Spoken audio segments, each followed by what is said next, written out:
আগে আমরা অনেক দূরে যাইতাম বা অনেক জায়গায় ভাড়া লয়ে যাইতাম, কিন্তু এখন আমরা ওই ধরনের জায়গায় যাই না, কারণ আমার গাড়িও কন্ট্রোল কম বা অ্যাক্সিডেন্ট নয়, যে কোনো দুর্কারণে প্রশাসন হয়তো আমাকে যাইতে দেয় না। তার জন্য আমরা যতটুকু সম্ভব ততটুকু ফোন তাই আয়া যাত্রী নামে দিয়ে হিরিয়ে চলে যাই না। সংসার মনে করেন একটা গাড়ি জমা দিয়া একটা ড্রাইভার রোডও 100-200 টাকা খরচ আছে, তারপরে আমরা মনে করেন কোনোরকম 300-400 টাকা লইয়া যাই, ওটা দিয়ে আমরা কোনোরকম বাইরে দিয়ে চলি।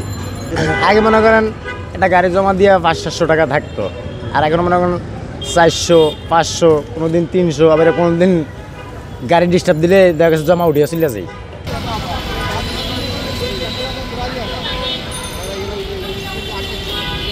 মানে আমাদের সমস্যা হয়েছে মোড়গুলাতে যাইতে পারি না, হ্যাঁ, বড় বড় খ্যাপ নিতে পারি না, হ্যাঁ, কাছে কাছে মারতে হয়, এই জন্য অনেক সমস্যা আর কি। আমাদের জমা অনেক, হ্যাঁ, গাড়ির জমা অনেক 400 টাকা করে দিতে হয়। হ্যাঁ, মেন শহরগুলোর ইউজ করতে পারলে আমাদের ভালো হয় আর কি, তাহলে আমরা মানে দূর দূরান্তে খ্যাপগুলো মারতে পারি। সন্তানদের পড়াশোনার কষ্ট, ভালো স্কুলে দিতে পারি না, হ্যাঁ, পড়াশোনার খুবই কষ্ট হচ্ছে আর কি।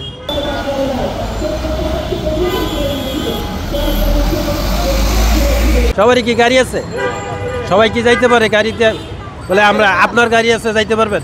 নাই আপনার গাড়ি, তাহলে ওই দিক দিয়ে তো সমস্যা, পাবলিক এর আরও সমস্যা নাকি ভাই? মনে করেন আপনার গাড়ি নাই, আপনি যাইতে হবে রিক্সায়, রিক্সায় ঠেকাই দেবে, তখন আপনি যাবেন কেমনে? পুলিশ যেটা সিদ্ধান্ত নিয়েছে এটা ঠিক আছে, কিন্তু আমাদের আয় অনেক কমে গেছে আগের থেকে।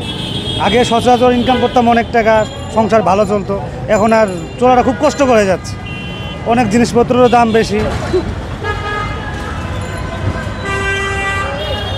অনেক কষ্টকরভাবে চলতেছে। আগে মোটামুটি ভালো আয় করতাম, সব কিছুর দামও কম ছিল, এখন দামও বৃদ্ধি এবং চলাফেরাটাও খুব কম, এই কারণে খুব কষ্ট হয়ে যাচ্ছে চলাফেরাটা।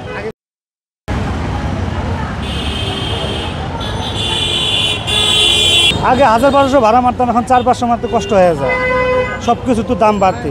এখন পুলিশও উপরে উঠতে দেয় না, মহাসড়কে উঠতে দেয় না, যে রাস্তায় বাস চলাচল করে এই রাস্তায় অটো গাড়ি বন্ধ। এখন আলাদাভাবে যদি একটা কোনো উল্লেখ করে দেয় যে এই রোডে চলেন, সেটাও বলে না, তারপরে ধরে ধরে গাড়িগুলোর ব্যাটারি খুলতেছে। আমরা কি করব?